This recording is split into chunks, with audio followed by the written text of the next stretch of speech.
Greetings and salutations, friends, and welcome to this lore video.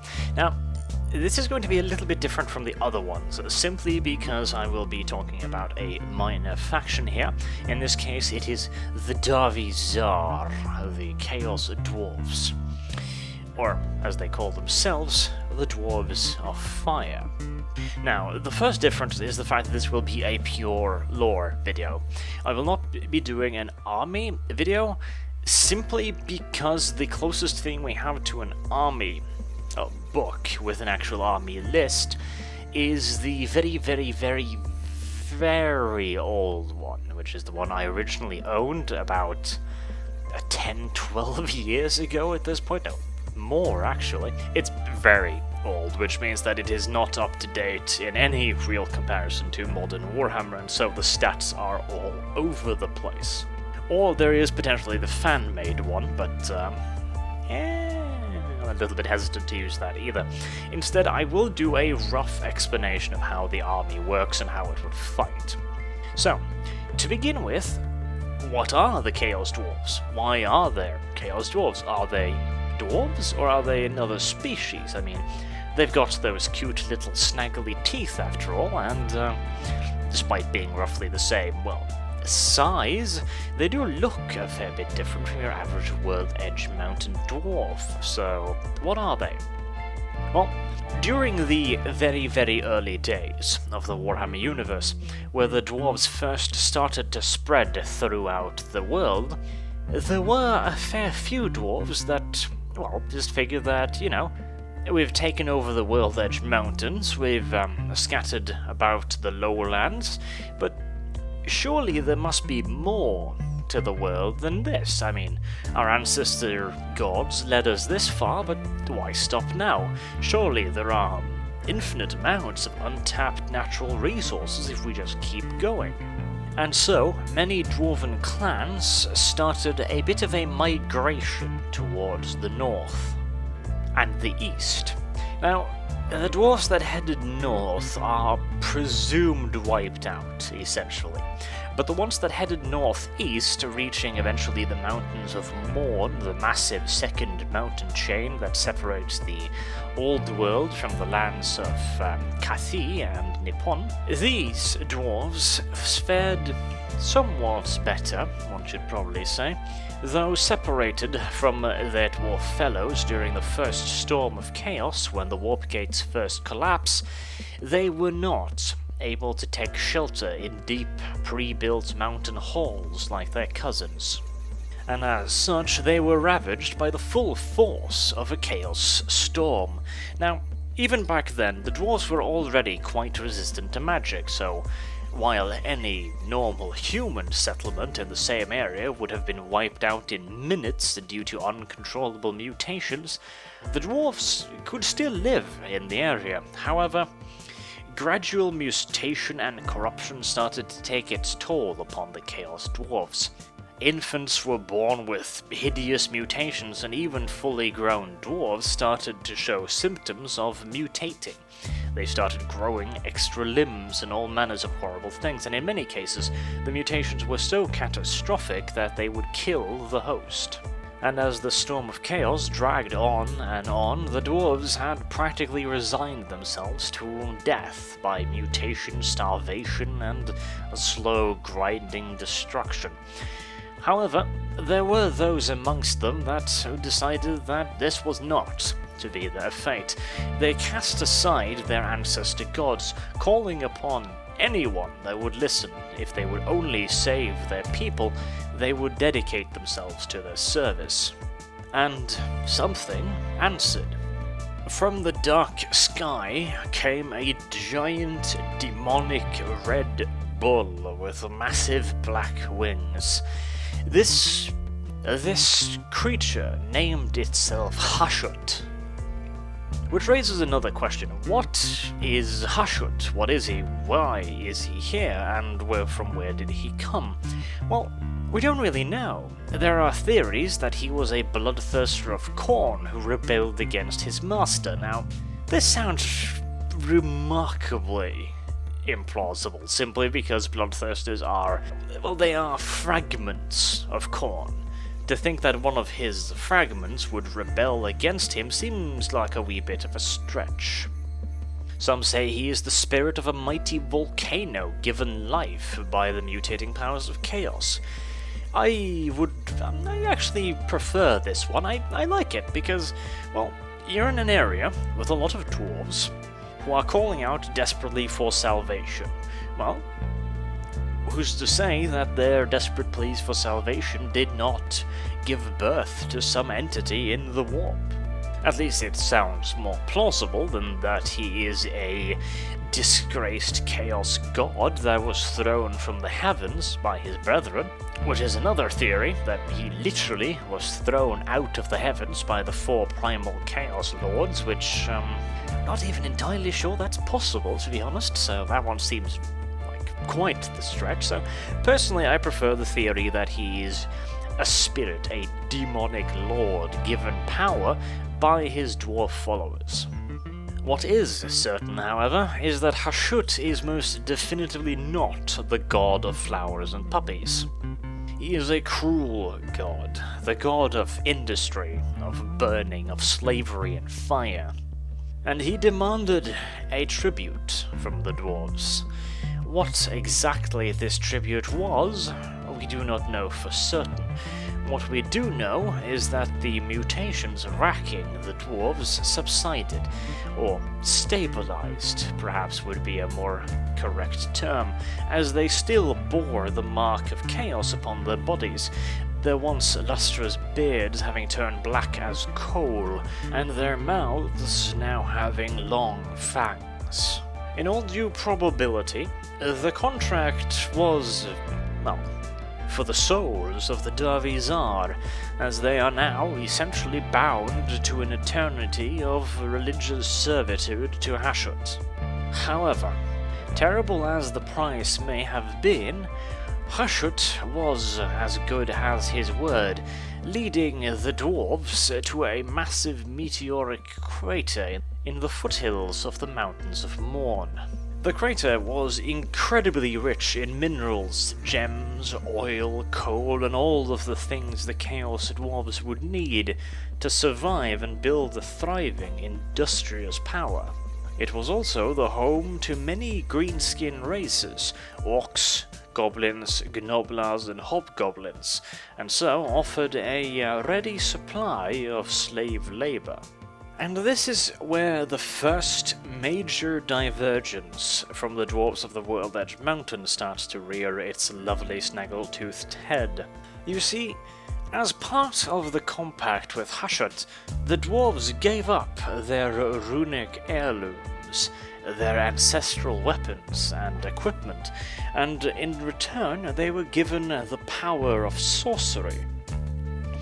Which is very, very interesting, because it proves one of the old theories of the Liber Chaotica, in my opinion at the very least, that the dwarves are resistant to magic, not because of some freak of biology or some natural occurrence, but because they think they are resistant to magic.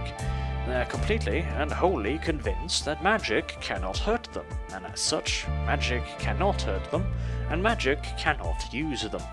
However, the Dwarfs can use magic. In fact, their ruling class is a conclave of sorcerous priests, and they infuse many of their weapons and creations with demonic energies and magic.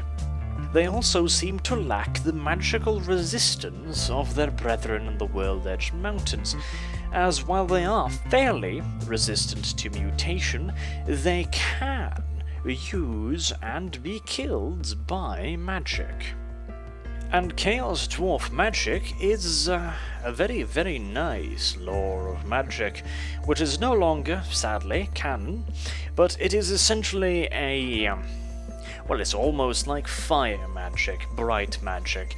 It is extremely destructive, and it is extremely effective at making very, very short work of any enemies foolish enough to stand in the way of the glorious armies of the Dwarfs. However, it was not always so. To begin with, when they were first given their new homes, the tribes of the Davizar splintered into multiple warlord bands. These bands began spreading across the wastelands, conquering and enslaving the greenskins. This was because back then they still kind of thought like dwarves. We have located and secured one, access to mineral riches, so naturally the next step will be to spread out across the area around us and secure all of the riches in the name of Hashut.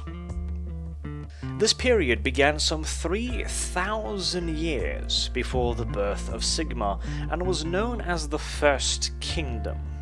And under the leadership of various powerful Chaos Dwarves warlords, the warbands scattered across the wastelands, subjugating the various tribes found there, of both greenskins and a few ogres, although the mass migrations of the ogres into the Mountains of Morn had yet to take place. However, the dwarves expanded too fast and too far. The orcs, acting almost like the antibodies in a human body, realized that they were under threat.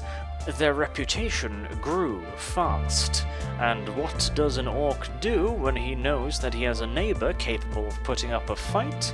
Well, he heads over to the neighbor to see if he can't give him a good proper walloping. And that's one thing when you're annoying 3 or 4 orc tribes at the time, but with the dwarves advancing ever deeper into the Badlands, they soon found themselves fighting practically every single tribe of greenskins in the known world. And while each Davizar was clad head to toe in magical black plate armor and armed with fantastical weapons of incredible potency, they were simply outnumbered to such a horrendous degree that they could not keep up their rate of advance. And slowly but surely they were being pushed back, as the hordes of orcs simply lapped around them, cutting off their retreats, their supplies, and making it impossible for them to rest or refit their weary troops. However, while the orcs claimed victory in this first war, the victory was hard fought, and the dwarves most definitively did not merely roll over.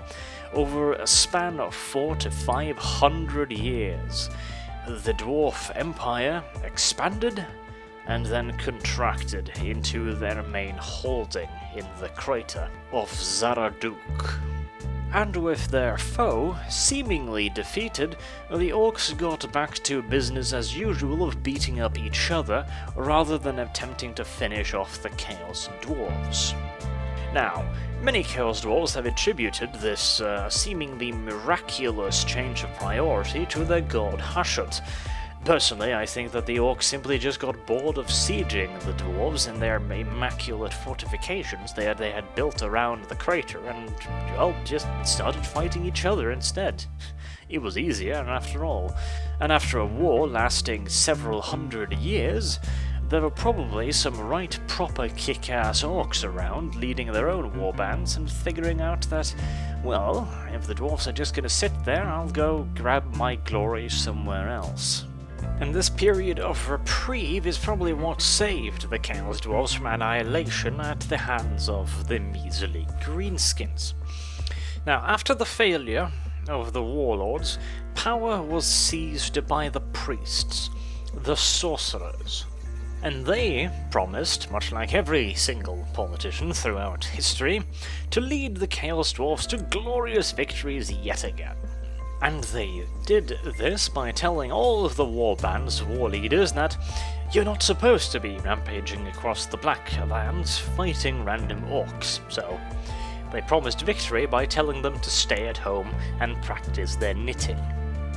Somewhat counterproductive, one might argue, but considering how weakened the Davizar were from over 400 years of warfare against the Greenskins, it was probably a rather intelligent decision. However, this did not mean that the Davizar had become peace-loving hippies. They still expanded their borders, although now they did it slowly and carefully. making sure to annihilate the greenskins in smaller groups, not giving them the opportunity to gather in large numbers and defeat them as they had previously. And with these newfound successes, the city of Zarnagrund grew larger every day. The forges of the Chaos Dwarves growing ever more active, and the sorcerers ventured into the realms of chaos via magic to enslave demons just as their armies enslaved greenskins, and binding their essence into weapons and armor, creating some of the first chaos artifacts in the old world. At least chaos artifacts created by mortal hands. However, the blessing of Hashut has a rather uncomfortable side effect. Anyone that uses his power for a prolonged period of time, we're talking hundreds of years here, will eventually be destroyed by that power, as it slowly but surely leeches the life from the wielder. As such, after several hundred years, every single one of the sorcerers would eventually turn to stone.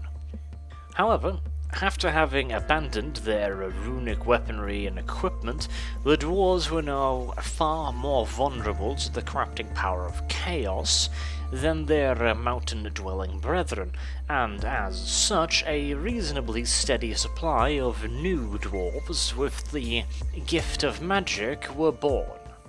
And the ranks of the sorcerer priests were continuously reinvigorated with new blood. And one of these new sorcerer was Zargon the Great, the most powerful Chaos Dwarf sorcerer to have ever lived. Zargon institutionalized the dwarf society in a far more regimented manner than previously, organizing the Chaos Dwarves into a caste system with the priests and sorcerers at the very top, and directly below them the bull centaurs. Now, I haven't yet mentioned on what exactly a bull centaur is. During the early Storm of Chaos, some dwarves were mutated into bull centaurs, having the upper body of a dwarf, but the lower body of a red bull. However, up until the time of Zargon, this was essentially a mutation, rather than a stable strain, while under Sargon's leadership, he refined the mutations that had created them, allowing bull centaurs to be of both genders, and therefore allowing them to procreate. So at this point in the Chaos Dwarf history, the bull centaurs were an entirely separate species within Chaos Dwarf society, and they were generally viewed as chosen members of society, as they had been blessed by the touch of Hashut. Below the bull centaurs again comes the warrior class. Now, technically most dwarves belonged to this class, with only a handful of individuals belonging to the subclass, which is that of workers and artisans, as practically every Chaos Dwarves, just as with the dwarves themselves, were in some way or another a warrior. As such, it might be fair to call the priests and the bull centaurs the religious and ruling class of the Chaos Dwarves, and the warriors as the plebs. And below, even the lowly craftsmen, who were below the warriors again, came the slaves, the lowest of the low. Zargon also launched multiple campaigns of consolidation across the Darklands, building fortresses across the various passages in and out of Chaos Dwarf lands, securing the conquests tenuously made by his predecessors. However, Zargon might have been a brilliant leader, but he could not truly lead the Chaos Dwarfs, because while, during his direct rulership, the Chaos Dwarves expanded and consolidated their borders to a far greater degree than previously, he, as with all sorcerers, knew that he would turn to stone at some point, and so he dedicated his considerable intellect and magical prowess to find a cure for the curse of Hashut, rather than guide his people in what could have been a rather critical stage. This withdrawal from his people was what eventually led to his downfall, as several hundred years later, a considerable new threat arose. The degenerate ghoul tribes lurking below Cripple Peak, the descendants of the once powerful king in Nagash after having been rather brutally betrayed by the Skaven, had established the first and only Ghoul Kingdom, and during a war against various goblin tribes, the Chaos Dwarves got involved, as at this point the Ghoul King was hunting on their territory, taking their slaves for his own purpose, something that the Davizar took a very, very dim view to. The populace of the Davizar called upon their great leader Zargon to go and teach this upstart Ghoul King a lesson, and Zargon obliged, marching forth with a vast army to subjugate the Ghoul King. However, ironically enough, Zargon had not been seen in public for hundreds of years and had no real knowledge of the world around him. As such, he was unaware of the fact that the Ghoul King had built himself a rather considerable fortification in old Dwarven Hold. And the Chaos Dwarves, having at this point been fighting nothing but plain-dwelling barbarians, had virtually nothing in the terms of siege equipment, and as such they suffered a rather humiliating defeat at the hands of mere ghouls. This, unsurprisingly, pissed off the vast majority of Chaos Dwarves rather considerably, and Zargon was forced to put down multiple rebellions with increasingly cruel measures. And as we have seen in our own history multiple times, if you have to put down multiple rebellions and you have to do it in a harsher and harsher way every time, the only thing you're really doing is creating more rebellions. And this is what happened here as well. Eventually, even Zargon's elite personal guard, the Immortals, turned against him and were a key part in his overthrow, defeating the fanatically loyal Bull Centaurs that viewed Zargon as their high priest and therefore considered the rebellion to be nothing less than a heretical betrayal. However, the rebels were victorious, and Zargon was destroyed by his own magic while attempting to defend himself from his now-turned rebel, Lieutenant of the Immortals. This leads us into the Third Kingdom, the so-called Modern Age. And while the Chaos Dwarf Empire was in shambles after the failed war against the Ghoul Kings and then several years of civil war, the dwarves are nothing if not industrious. The dwarves are nothing if not industrious, and quickly began repairing their holdings. The surviving priests of Hashut came to the realization that no single member of their order should ever hold absolute power, and as such they formed a conclave of the highest-ranking priests and sorcerers in the Chaos Dwarf Empire to be their governing body. The Bull Centaurs, having virtually been wiped out during the Civil War, was forgiven, as their loyalty were, as always, to Hashut first and foremost, and as such they would not oppose the new government. And with Chaos Dwarves and Bull Centaurs in particular breeding far, far quicker than their cousins in the World Edge Mountains, the population quickly recovered, and with typical industrious nature the dwarves rebuilt their ruined empire, venturing once more out into the Darklands to capture slaves for the rebuilding effort. But perhaps the most important of all the events around the fall of the Second Kingdom was the fact that the dwarves realized that they were not the sole power in the Darklands, and that they could not rely upon fighting savage barbarian plains dwellers forever.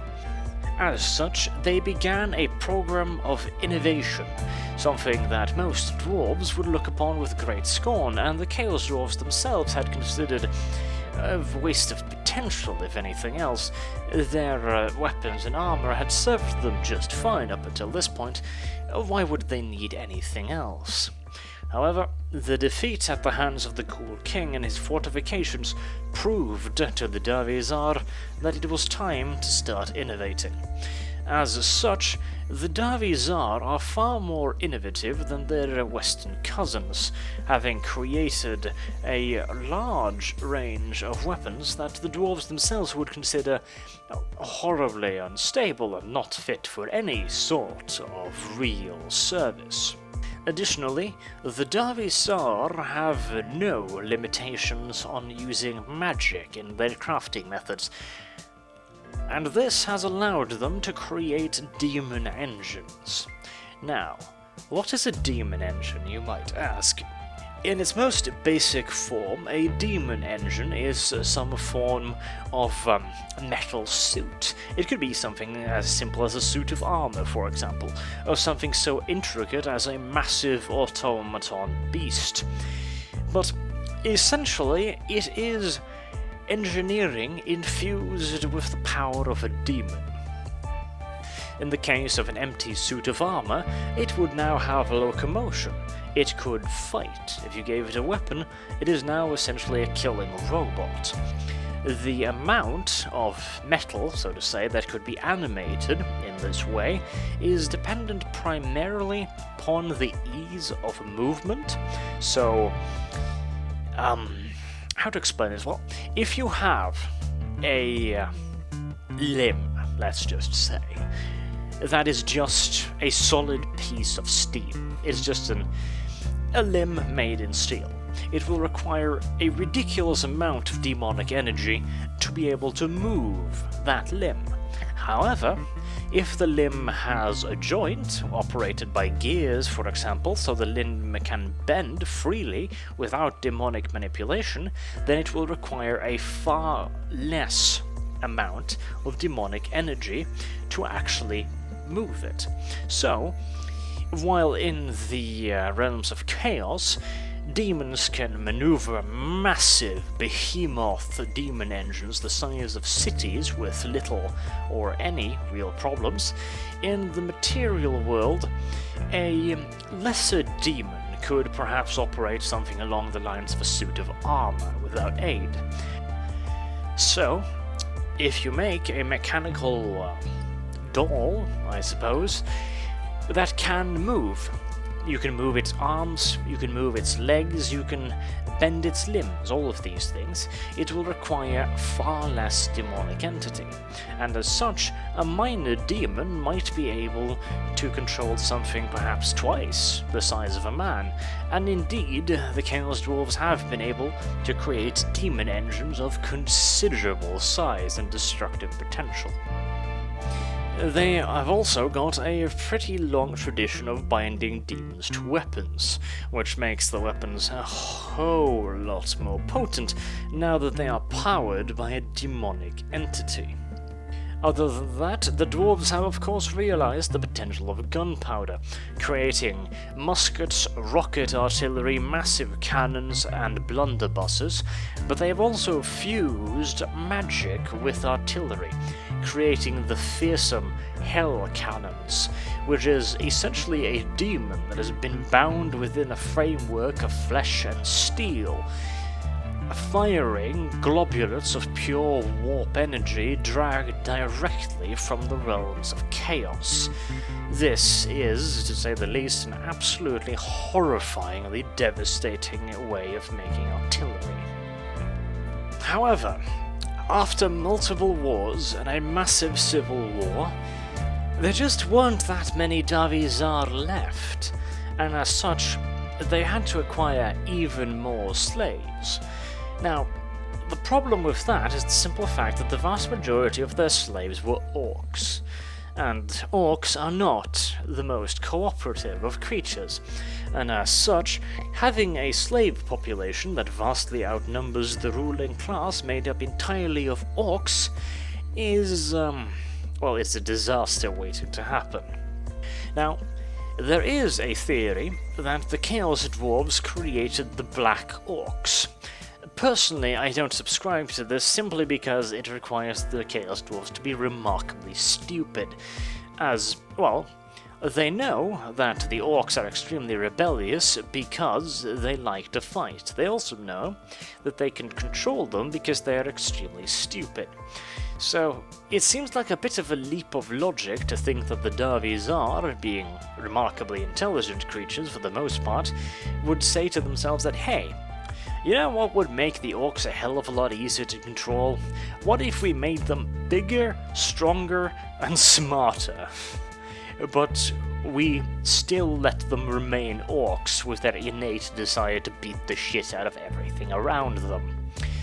So yeah, that didn't work out so well, and predictably enough, a slave rebellion happened, which was on the verge of wiping out what few Chaos Dwarves remained. However, again, the Greenskins proved to be their own worst enemy, as one of the subspecies of Greenskins, the Hobgoblins, realized that the Chaos Dwarves could potentially reward them in a far better way than the brutish Black Orcs would ever be able to. And during the height of the rebellion, the Hobgoblins backstabbed their species allies, saving the Chaos Dwarves from the brink of annihilation and garnering themselves the eternal hatred of all of the Greenskins. And the Chaos Dwarves did reward them. The Hobgoblins were still, technically, slaves, but they were created as another class entirely. The Hobgoblins still had to work for the Chaos Dwarves, but they didn't have to do manual labor. They became overseers, watching over the rest of the slaves and fighting in the Chaos Dwarf armies. And in this way, the Chaos Dwarves solved the problem that they apparently tried to solve by creating bigger, badder, stronger orcs. They just simply said that, well, if we don't have the numbers to watch over all of the dwarves, they simply said that, well, if we don't have the numbers to watch over all of the slaves, just have the slaves watch the slaves. And normally, that wouldn't work very well. However, if you know that all of the slaves absolutely despises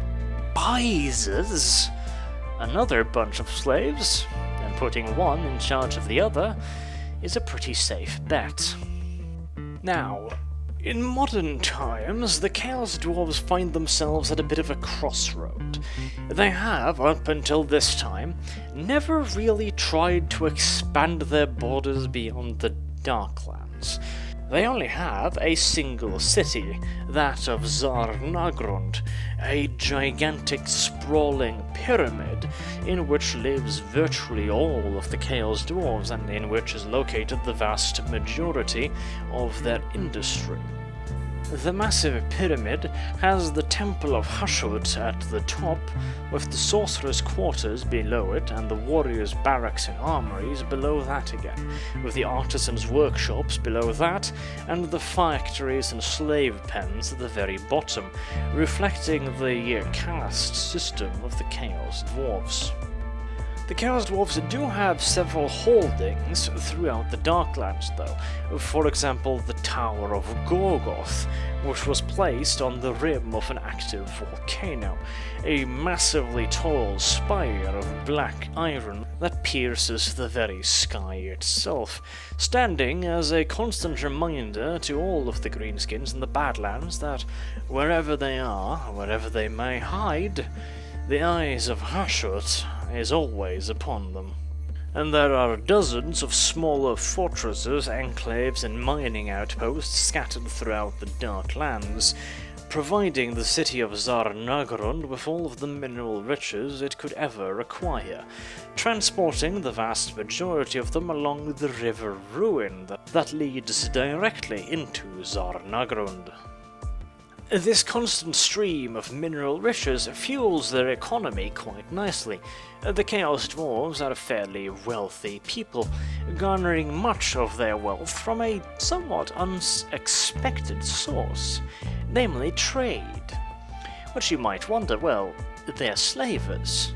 They are constantly preying upon the greenskins. They even attack their dwarven cousins on sight, and they have no love for humans whatsoever. And the Chaos Warbands to the north? Well, let's just say that Chaos is, never the most trustworthy of allies, shall we just say. So, with whom are they trading, you might ask? Well, they are trading primarily with the ogres. The ogres of the Mountains of Morn place great value upon the Chaos Dwarves' capabilities within metalwork. Particularly the Ogre Ironskin tribe has been staunch allies of the Chaos Dwarves for a very, very long time indeed. The ogres, not being overly fond of gold, are overly fond of weapons and armour. And the Chaos Dwarves, having plenty of both gold and weapons and armour, are more than happy to trade the produce of their massive forges in the form of ogre-sized suits of full-plate armour. Now, just let the picture of an ogre clad head to toe in chaos plate play across your mind for a moment. Pretty terrifying, eh? For an endless stream of slaves. The ogres have far more gnoblars and goblins than they could ever use, and as such, they will happily trade away thousands, tens of thousands of their little brethren. The ogres, of course, also frequently raid the various trade routes running through the Mountains of Morn, and the Chaos Dwarves, well, while they have enough mineral riches of their own, many of the trade good passing up and down the Silken Road are of considerably greater rarity to the Chaos Dwarves. However, enough with all this boring economy, diplomacy, and history talk. Let's get to the meat of it, the army of the Chaos Dwarves. The Chaos Dwarves used to fight much in the same way as the dwarvish cousins, presenting solid walls of shields against their attackers and grinding them down in a very defensive style of warfare. However, these days are long since gone. These days, the Chaos Dwarves use armies of greenskins alongside their more standard dwarven warriors, with the power of sorcery lending its strength to an already fearsome artillery bombardment fired off by hell cannons, rocket artillery batteries, and earth-shaking mortars. They also have access to something the dwarves do not: tons of cheap yet fearsome infantry in the form of hobgoblins, and light cavalry in the form of wolf riders, and very, very potent heavy cavalry in the form of the bull centaurs. The Dwarves also use mounts to a far greater degree than the dwarves, mounting many of their captains and dwarf warlords on massive demonic-infused machines, and even the demons of Hashut himself. This leads to a far more flexible army, where you have solid lines of Chaos Dwarf warriors encased in heavy armor, standing in an impregnable shield wall, bulked up with regiments of so-called immortals, the elite warriors of the Chaos Dwarves, clad in extremely heavy chaos armor and wielding, for the most part, magical weapons in the form of cursed axes. Supported by Chaos Dwarves armed with massive blunderbusses and other wielding far more long-range muskets, although, unlike their cousins in the mountains, the Chaos Dwarves have long since realized that one does not necessarily have to follow tradition in all things when it comes to weapons. As such, they have developed a far wider variant of ranged weapons than their mountain-dwelling cousins, including, of course, the devastating blunderbuss being a massive shotgun firing what is, well, practically cannon grape shot considering the sheer power of the weapon, and long, powerful muskets of considerably larger size than those wielded by the humans of the Empire. Although not quite as massive as the Skaven Jezile, they are still more than large enough to put a fully armoured knight directly off his horse, and even enough to give most ogres a pause before charging into their lines. Behind these ordered ranks of heavy warriors and black powder weapons stand a truly ferocious artillery train, with various demonic engines acting as living artillery, along with more normal weapons like massive rocket launchers and earth-shaker mortars. Weapons so massive that the dwarves often enslave ogres to load them. And as if the artillery barrage was not enough, like I said, the Chaos Dwarfs also use magic, meaning that you're not only going to have to suffer a barrage of hell cannon fire, of massive rockets and mortar shells, but also the occasional fireball and the rain of fiery projectiles called out from the warp itself. And as if all of that was not enough, you also have to worry about phalanxes of hobgoblin infantry overwhelming your flanks, and quick Wolf Rider cavalry skirting around behind your army, peppering you with archer fire every step of the way. The Darvi Zar army is a fearsome prospect, to say the absolute least, with its only weakness being its relatively low numbers. After the many wars, there just aren't that many Darvi Zar left, and even an army bulked up with numerous greenskins, the thing is, the greenskins themselves are not particularly good fighters. The dwarves learned their lesson from the previous insurrection, and pretty much refused to equip the hobgoblins with anything heavier than light to medium armor and the most basic of weaponry. And these are the ones they kind of trust. So, while the Chaos Dwarves have in some cases apparently used slave militias, these would be, in any case, extremely poorly equipped units. As another source of numbers, though, the Darvi Zar armies often bulk out their numbers with mercenary regiments of ogres and various orcs. Now, most greenskins will find it ever so slightly distasteful to fight alongside the Chaos Dwarfs, but various regiments of black orcs can often be persuaded by the necessary amount of weaponry, gold and other rewards to fight alongside their supposed creators. Although the Chaos Dwarves have to be rather careful about not putting the Black Orcs anywhere near the Hobgoblins, because while the Black Orcs are perfectly fine with letting bygones be bygones, with the Chaos Dwarves, after all, they kicked the Chaos Dwarves' ass, so in the minds of the Black Orcs, everything's good. But the Hobgoblins, those traitorous sons of absolute bastardly monkeys, oh no. Oh, absolutely no. And finally, the Chaos Dwarves possess something that many Dwarven players would have loved to have in their arsenal, namely heavy cavalry in the form of the Bull Centaurs. The Bull Centaurs are pretty damn quick for their, considerable size. They have heavy armor, and being dwarves with the lower bodies of bulls rather than merely mounted units, they are immune to many of the problems that would normally plague cavalry. For example, in the real world, shield wall formations were a pretty good counter to cavalry, simply because a horse is just not stupid enough to charge directly into what it perceives to be an immovable object. A Chaos Dwarf Bull Centaur, on the other hand, is perfectly aware that he can and will break through that wall, and as such they do not hesitate.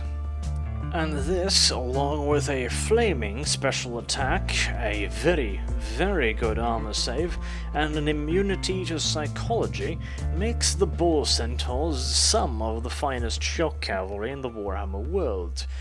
In a Total War game, how would you implement the Chaos Dwarves?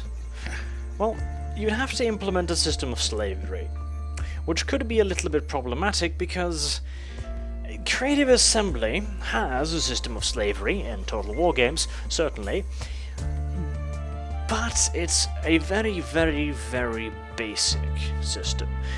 To just implement it as it is currently in, for example, Rome for the Chaos Dwarves would be a lost opportunity. There really should be a bit more of a control over the slaves, as they are, well, your primary workforce. It would be really interesting to have the ability to basically have the vast majority of a city's populace be slaves. For example, let's say the Chaos Dwarves take over an Empire city. Well, they would take over the entire population. They would enslave all of them.